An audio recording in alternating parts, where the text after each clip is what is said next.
my name is Emily, and over the next 8 weeks I'm going to be building this boat.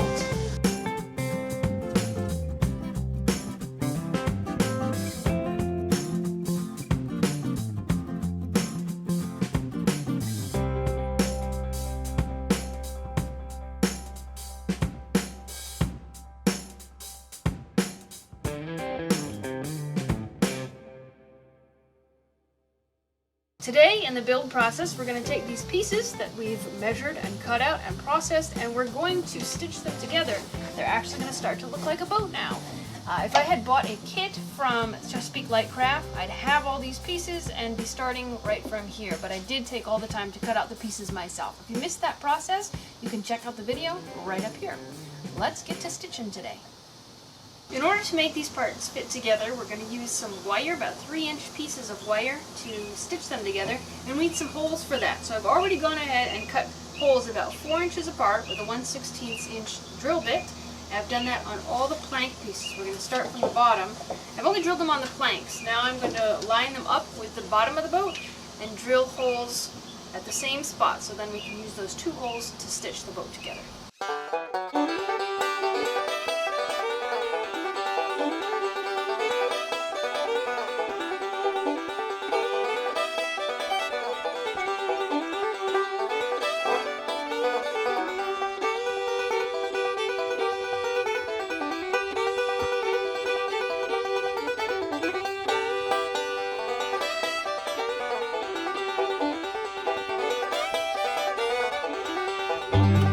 I've gone ahead and stitched up the port side of the boat, the first panel here. And I've learned some things in the process that are going to help me do this side with a little less effort. I've got pretty weak hands. My hands are already kind of blistered from the work that I've done already, and I don't have a whole lot of upper body strength to wrestle these panels into position. There's a bend to this boat that I'm constantly trying to get, at least until I get that basic shape.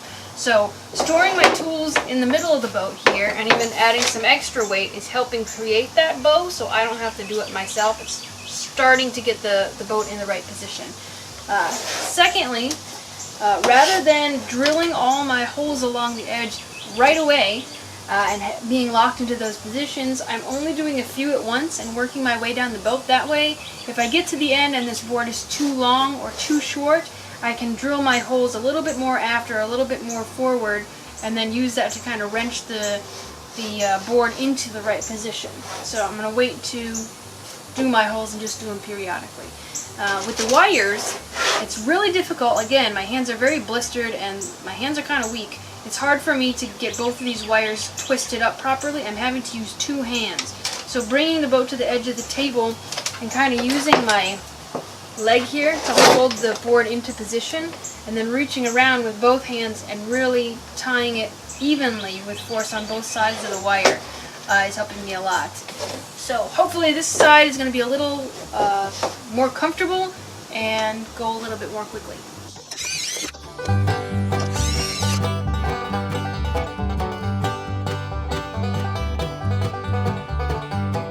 When I'm twisting these wires around, I have to be careful that when I twist them, they're going around each other really evenly, like DNA, versus a snake going around a pole, just one around the other. That's why I'm using the 2 hands to kind of cross them and then twist them around.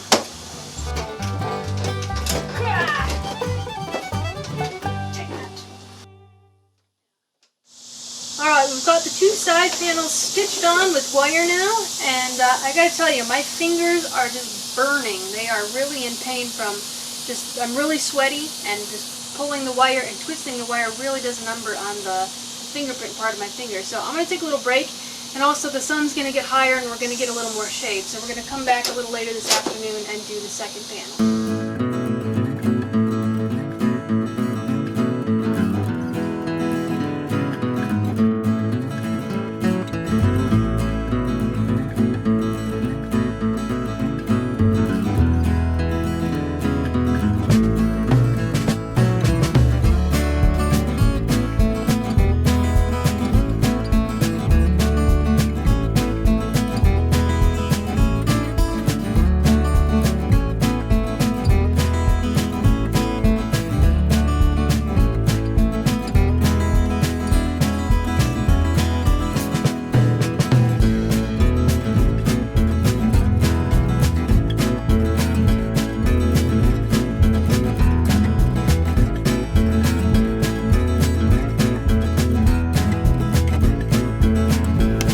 at that.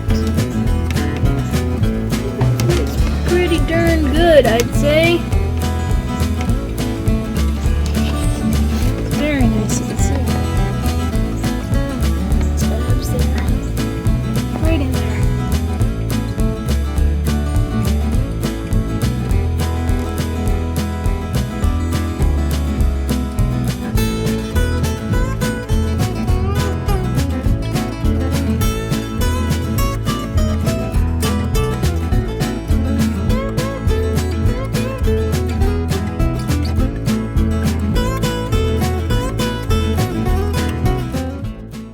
What do I do, Clark? Okay, looks like when you were doing the tracing and you had to do the fold, which is very difficult, you kind of shifted it, not on the bottom, but on the top. So it kind of added a triangle right through the center. And short of cutting a triangle out of the center, I'm going to give you new measurements on the edge. Okay. So I've drawn these out to where I think the modification should go. And this little ear, you can either retrace it afterwards, or you can just leave it on, and when the doubler goes on, we can just sand them together. Okay. And I think that's what I would do. I would make that jigsaw cut, Okay. and I think it's going to be happier. Okay. Yeah. It'll never be perfect, but that's why stitching glue is great. The glue part, we get to fill in all the little gaps. Yeah, I think this is like the second piece I traced, and that's before I figured out that ruler folding trick. Okay. So hopefully this is the only one that happens with. But next time, if I were to do this again, I would probably get out a ruler and compare the marks on my board to the marks on the paper. That'd be a good thing to do. Okay. Thank you. Well, I think that'll solve it. When I traced the pattern onto this board, this was one of those pattern pieces that I had to fold in half and trace once and then trace again. And I folded it just a little bit past 90 degrees, which means this piece was actually slightly too big. So when I went to put it together, there were some pretty big gaps there. So Clark helped me bring it in, put it back down on the pattern, and do some calculations and trim it just ever so slightly so it fit a little bit better, a little more snug down. The other thing that made this so hard is, as one person who's not incredibly strong and incredibly flexible, it's hard to get these pieces into the right place and hold them and clamp them and get the wire in and twist the wire. It's just a lot for one person to do. So Clark came over and helped me also with getting the transoms installed. So with those two issues resolved, we now have the bottom of the boat, plank 1, plank 2, the bow transom and the stern transom wired up and starting to take shape. Now I've got to put plank number 3 on both sides, plank number 4, and then we're going to fit the middle brace.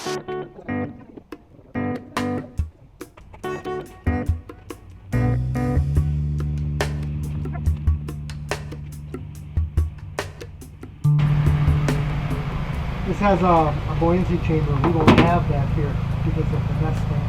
Gotta make sure for sure that this is the right panels for this dinghy.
the circle Yeah. and the line, which is along with the stations.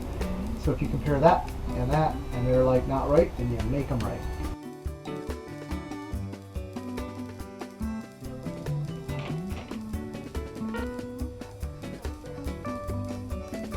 I'm concerned where that bulkhead is.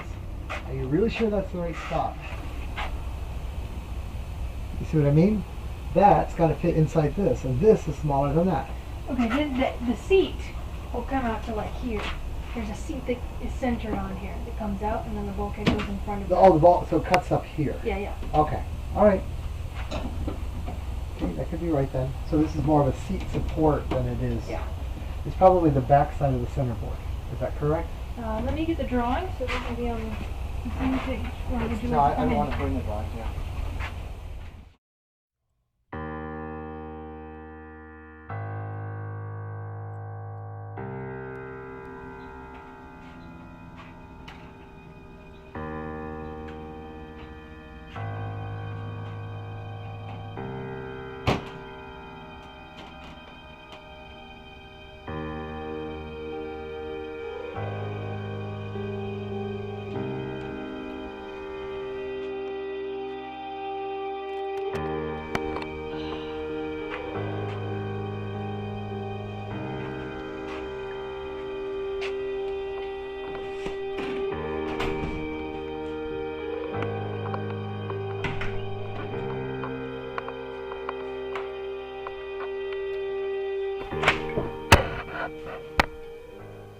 So,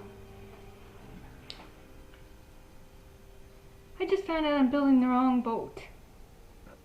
God, this is so much work. This is an Eastport Pram. What I asked for was an Eastport nesting pram. And it didn't occur to me until just now. It didn't occur to us until we started putting in the center brace that this is not a nesting pram plan. Which, you know, okay, whatever. It's a different boat. It's still going to be a boat. It's still going to sail. But we don't have room on the big boat for a full-size boat. So, I'm going to have to contact the company, get a new set of plans, and see if we can salvage what we've done. Hopefully it's not too different. I think the nesting pram is actually smaller, so hopefully I can just adjust what we've already done. The other good thing is I didn't cut out all the plywood pieces yet. I was waiting because I thought I could probably arrange them in a better way to be more efficient with the wood anyway. So the only thing that's been cut out right now are the side panels and the floor, and we did a little bit of millwork with the cypress, and we have a whole nother board of cypress. I don't think the cypress is going to be an issue, but I didn't cut out the thwarts, which are the huge, this is the hugest part of the big plywood. So I've got plenty of 9mm plywood left. The thing that really worries me is whether these planks are going to be the same size, because that is going to mean that I have to buy a whole nother sheet of plywood, and this is not cheap plywood. Other option is I just finish this boat and sell it, and then build the nesting dinghy and build it much better, because I've learned and made all my mistakes, right? But we don't have time for that. We've got like 6 weeks before we're scheduled to leave on our next trip. So I don't know what I'm gonna do. I guess I'm gonna call the company and see if they can rush me some plans for the nester, and then we just have to compare, which means probably be another week of doing nothing.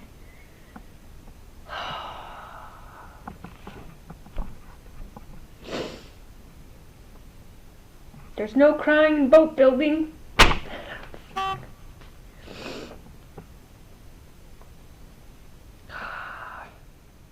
Sorry guys. It's a lot of hard work.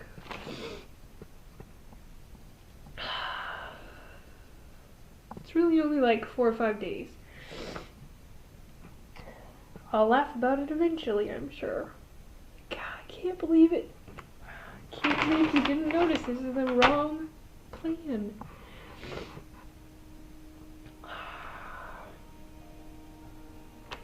I guess I'll check in with you guys later.